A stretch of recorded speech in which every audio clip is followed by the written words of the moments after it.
I rented the ice rink at 3 a.m. What the Zamboni refused to smooth. I didn't rent the rink because I wanted to skate. I rented it because ice is honest in a way carpet never learned to be. Our city rink is a stubborn building, concrete ribs, metal lungs, lighting that flatters nobody. It's where teenagers test balance and old men confess to each other in sentences that end with anyway. If you've ever helped the manager jump a dead battery in January without making a speech about it, he'll remember. I had, so when I called just before midnight, Marty cleared the schedule between Zamboni passes. 40 minutes, he said. No trials after 2. He handed me a ring of keys that had outlived several mayors, and pointed to a door with a window fogged by everybody who's ever waited their turn. At 11:41 p.m. my phone delivered the sentence my marriage has turned into a competent genre. Loadout ran late, team grabbed a drink, might crash at the office. Don't wait up. Eva doesn't lie.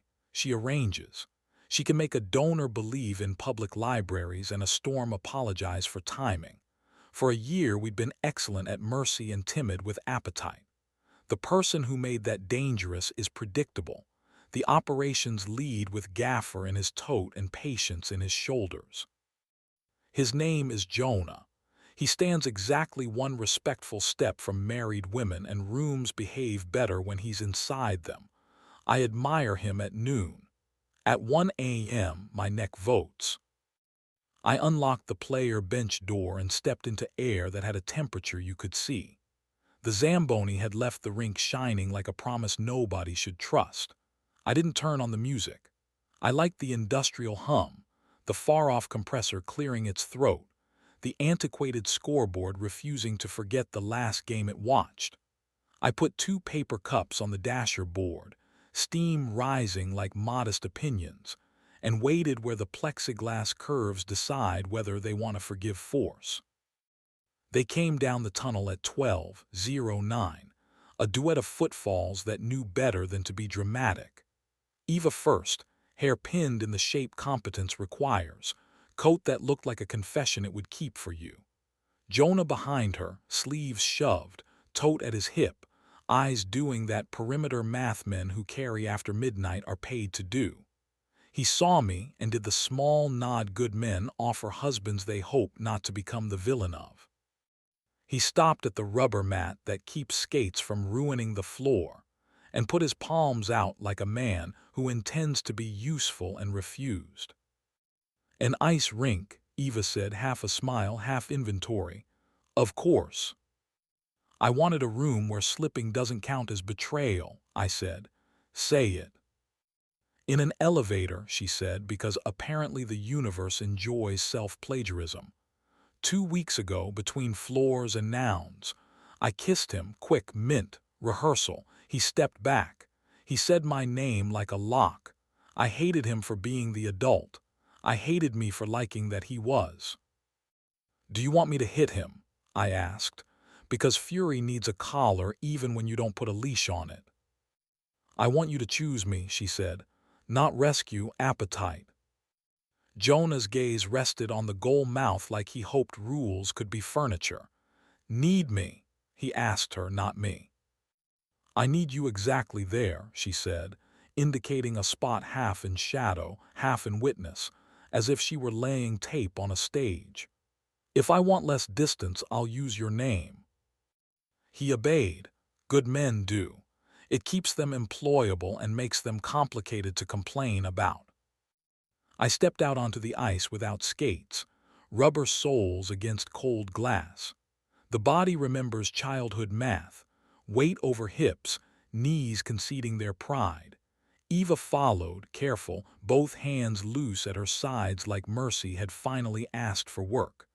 Her breath made small ghosts that auditioned for parts neither of us was casting. Invite me when you're interesting, I said. Not just when you're frightened. You'll be easier to love in other lighting. I am inviting you, she said, and came close enough for the air to vote. I put my hand at the back of her neck and pressed my thumb into the notch I've kept since the apartment with the radiator that sang. I kissed her. Jurisdiction, not apology. She answered like a woman who had made 100 strangers behave and wanted 4 minutes where someone else's mouth was the room. My other hand slid along her ribs to where fabric insists the world still exists. I stopped because laws deserve loyalty when they are the only furniture holding you up. She took my lower lip gently, a brief theft with generous intentions, then laughed, soft, because the ice amplified small happiness more than tile ever could. "Do you still want to hit him?"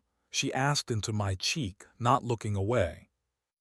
"I want to thank him for stepping back," I said, "and I want to owe him nothing else." "That I can live with," she answered. Behind us the scoreboard clicked once, some old circuit rediscovering its pulse. We stood near the face-off dot, two reasonable people doing a foolish, survivable thing. She told me the truth I didn't earn and she didn't owe. The kiss had been curiosity dressed as courage. The stopping was the only part she liked in daylight. Tonight's almost had felt like the elevator door practicing her name. I told her about the motel I circled in a rental like a satellite that had forgotten what orbits are for, the key I didn't ask for, the laugh I crushed out alone in the car, because even my worst stories prefer good lighting. Jonah cleared his throat in the polite key. "Loadin' at 9, he said, eyes on the center line. "The truck wants 4 backs and 0 speeches." He didn't move. He made himself into a respectful distance and let us be the problem we were prepared to own. We shuffled to the bench and sat where teenage knees learn humiliation. Eva blew into her hands and looked at the ice like it owed her footnotes. "I almost sent you proof," she said. "Screenshots, timestamps. I almost made the elevator the villain so I wouldn't have to be brave. Instead, I texted you the sentence that keeps marriages technically edible and came here." "Thank you for lying less than you could have," I said, which is how our city says I still believe in us. We walked the blue line like a tightrope, our shoes erasing and making prints at the same time. The compressor kicked. A skate guard clattered on some forgotten shelf the way memory does. I took her hand the way people do who have to reapply for the job they already hold. "Do something foolish," she said, "but survivable." I did the only foolish thing the rink approved of. I took a scratchy rental stick from the rack, slid a puck onto the ice with my shoe, and tapped it gently toward the empty goal. It slid with infinite modesty, kissed the post, and shrugged into the net. We laughed with the kind of relief you get when fate decides to be cooperative in small, repairable ways. I passed the stick to her. She took a shot that was all wrist and 0 pretense. The puck obeyed, as if reminded why rules were invented. "2 for 2, she said.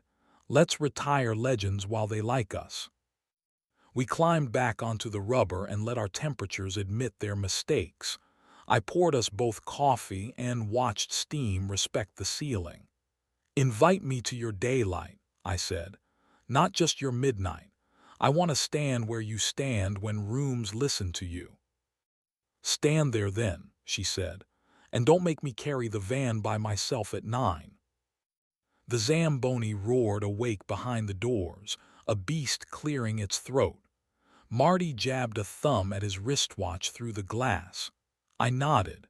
We had spent the hour we could afford, and the city wanted its surface back. On the way out, Jonah touched the boards like a man thanking a tool for being well designed. He glanced at me and found the sentence men exchange when they intend to keep being allowed in other people's stories without stealing them. "Coffee at 9, he said. "Coffee at 9, I agreed. The air outside had decided finally which direction to be cold. We walked home in that post-drink silence that arrives when your lungs remember they were built for more than email. At the corner she stopped, pressed 2 fingers to my wrist, daylight legal, and something moved in my chest that could only be described as obedience to a better map. At 9, The community center smelled like lemons spelling competence.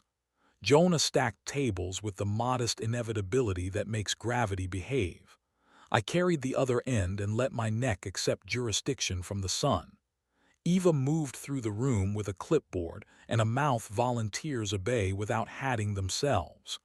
When she passed me, she touched my wrist again, public precise, and the morning chose us without ceremony. During break, I set a paper cup near Jonah's elbow. "Thanks for being the adult in the elevator," I said. "Thanks for renting a room that wouldn't lie," he said. He didn't look up. He didn't need to. Some truces survive best when they're typed in small font. We loaded the truck without speeches. Tape squealed. Cables coiled into patience. Gravity agreed to be negotiated for one more day. We never told anyone about the rink. We didn't need to. We taped a retired skate laced to the side of our fridge under the magnet shaped like a ridiculous boat we bought one summer we didn't ruin. Sometimes when the house auditions for courtroom, we walk to the rink after closing and watch the Zamboni smooth out whatever arguments children left behind. Sometimes she texts come and means stand next to me while I bend a room into competence and beauty. Sometimes I text come and mean watch me be a body before I become a plan.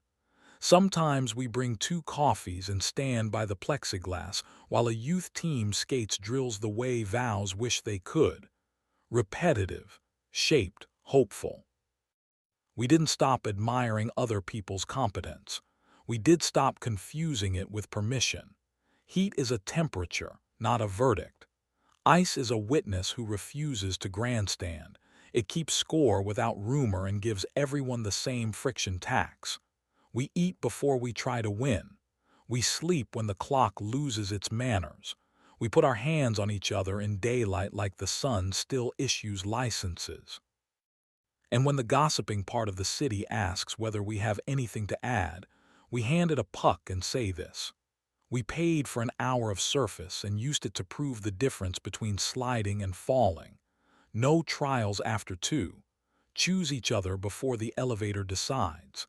And if you must skate without blades, go slow and keep your hands open. So when the person you love reaches out, you remember which part of you was built for balance instead of theater. Parisha ien ove uyu yeste al eri uun ika el yeri, en uyu te al el yeri ke al en a en gedeli akratkoi, es kalom yaze yerukaya. Ote elit se emujeche ien yeru per on emujeche ien uvege elave eno akratkoi al ld. Uveye eliche yeri, beude usche uyu yeste al eri 1400-1600, eselove ienya be al el ye. Enya kratkoi ta kaje este el yeri peldete pelize eskelienu te yeru keli este al area kratkoi. Uteya beyave beaze yebe al el ye 20, este al area kratkoi uje yeze ute ubea. Enazeve a eni yede ye ela kratkoi keleli ka abe ye el yeri en yeru emiente erige uyusche em. Velenazeve a eni de beave el ye kratkoi peler yed efikela seng. Veyeru es yeru ela kratkoi kaloteya beyeruteya keleste on ms alemu yeste on eri u. Ienya prisheli pe uen kate yeru venenu te este on eri. Ete a este on eri ya de on elje en a beyeru te yeri peler on te erigeli. Izen ye en yeru. On este erote alotenen on sha ye eni kratkoi. SLL ye yelente a erote kea I del ya ute ube a ude I este on eri kratkoi.